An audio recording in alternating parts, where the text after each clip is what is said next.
Gentlemen, welcome to Indianomics. Last week, the Chinese government laid out its priorities for the year when Prime Minister Li Keqiang gave his annual State of the Nation report to the legislature, that's the National People's Congress.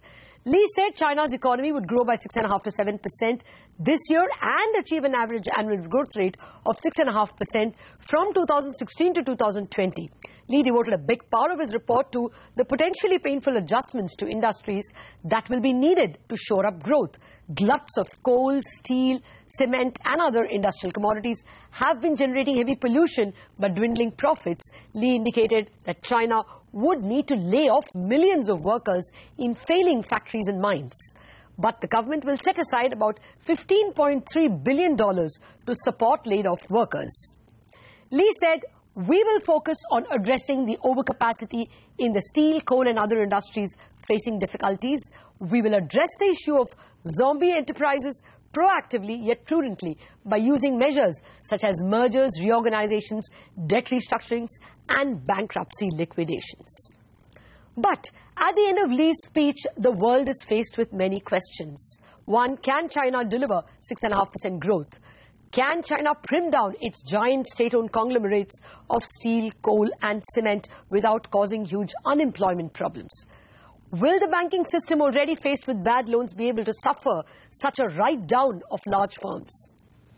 Will China make the renminbi more market-determined and still avert a sharp depreciation? For these and other questions, I am joined by arguably two of the best experts on China, Mr. Markus Rodlauer, Deputy Director and Chief of Mission of China at the IMF, and Dr. Eswar Prasad, Professor of Economics at Cornell University, an acclaimed expert and author of several books and articles on Chinese economy. Gentlemen, welcome to the show. Let me start with you, Dr. Rodlauer. Can China produce this 6.5% growth as promised and still bring down excess capacity, in so many industries, steel, coal, cement? Can they achieve both?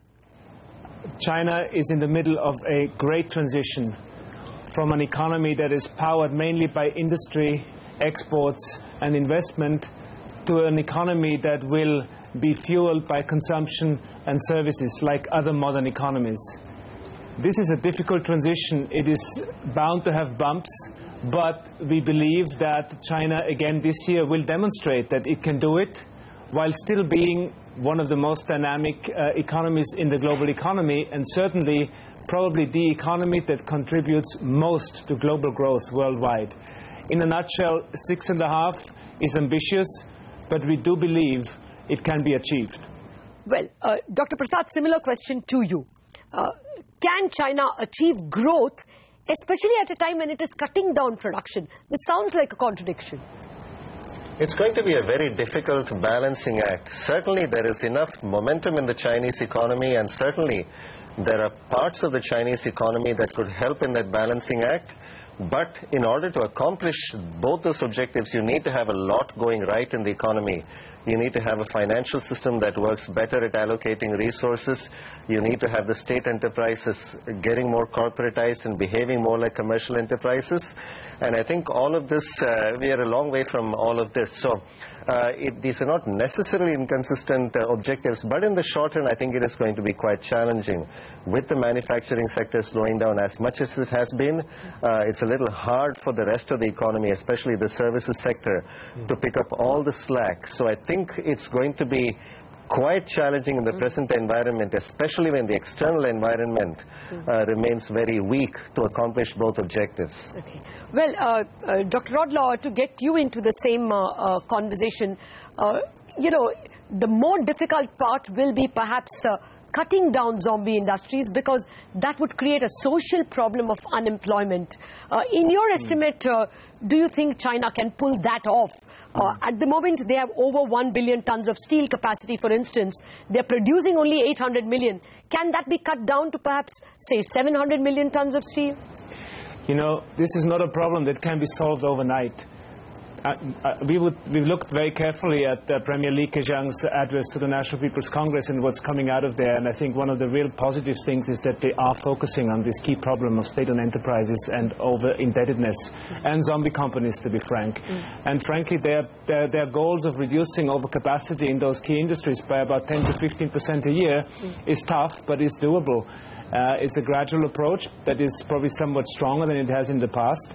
And China does have the buffers and the resources, if they deploy them well, to take care of those unemployed workers that will be shed by those industries.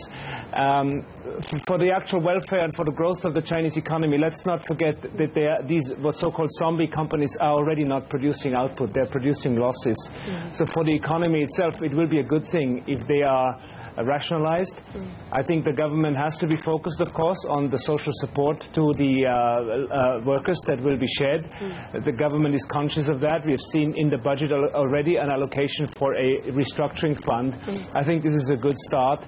It's important that China starts with it, that it demonstrates it can restructure a couple of big conglomerates, that it can take the labor shedding, that it can take the debt reduction that comes with it, and does all of this not just taking out capacity, taking out bad debts, but in the process also improve very much the operating environment for other state-owned enterprises. Make sure that they become more efficient, as Eswar has said. So I think it's time that this starts in earnest, and hopefully this year will show us they can do it. Okay. Dr. Prasad, what about the fiscal space to do so much? China I would assume, depend on these state conglomerates for profits. They are already producing and giving less earnings, as Dr. Rodlauer is pointing out. And in spite of getting, less income from these state firms, can China really increase its fiscal space from 2.3 last year to 3% this year as promised?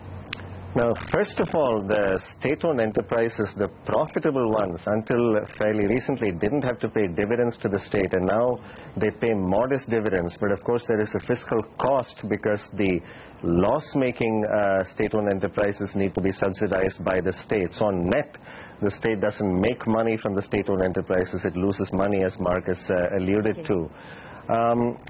The question of fiscal space is a tricky one in the context of China. If you take the headline deficit number that came in at around 3% of GDP last year, but the IMF team that Dr. Rodlauer heads suggests that if you take an augmented measure of the fiscal deficit, which accounts for certain things according to standard international principles, the deficit will be somewhere near 10% of GDP, which changes things completely. Now, the explicit central government debt is under 20% of GDP, which again seems like a very low number, but again the IMF has done some very careful analysis suggesting that if you add in some of the contingent liabilities in the banking system, unfunded pension liabilities, and a variety of other fiscal obligations, that number starts getting closer to 60% of GDP, which is still very much at the low end of the level of public debt to GDP ratios for advanced economies as well as emerging market economies. But then if you start thinking about the additional problems that China faces on the fiscal front, weakening demographics, which means even more unfunded pension liabilities, potentially even more bad loans in the banking system if the economy slows, then the picture gets a little worse. But in the short run, I think fiscal policy can play a very important role, because if fiscal policy is used well and targeted properly through strengthening of the social safety net by increasing expenditures on pensions, healthcare and so forth, and through some careful tax cuts, that I think can have a very beneficial effect of supporting demand in the short run and helping with the growth rebalancing in the long run. So I think in the short run, with the explicit deficits and debt still remaining low, I think there is space that the Chinese government can use well. And if it does so, I think it could help both in terms of the short term and the long term. Well, actually, similar question to you, Dr. Rodlauer. Will China have the money?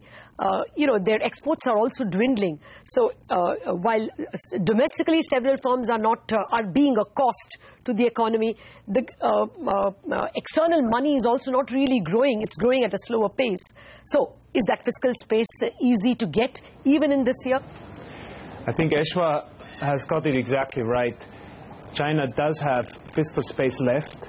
but it must use it wisely. It cannot go on to just pump huge amount of resources into investment, into companies that don't produce profits and new growth for the future in a sustainable way. China now has an overall debt ratio of about 60% of GDP.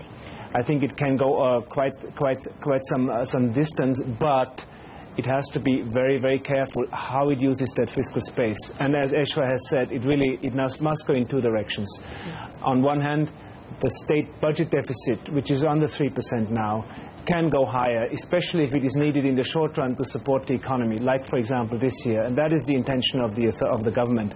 But that money should not be spent as it was in the past. I think it's time to really focus now on spending this money on the Chinese consumer, on the Chinese pensioner, to make sure that the economy transforms, as I have said in the beginning, into one that is supported by household incomes and by household consumption. And then there is a lot of off-budget spending, again, for investment into companies and into projects that may not be the most profitable. So to be very careful in how you spend your money off budget, maybe reduce that while moving a lot more aggressively into on-budget spending in favor of consumption and rebalancing. I think that needs to be done. And if that is done wisely, as I have said and as Eswar has said, China does have substantial fiscal space left and needs to do it in a way that's sustainable. Okay. So both of you agree there is fiscal space available. Let me take a break on that note. But when I come back, the more tricky monetary and renminbi questions to our experts.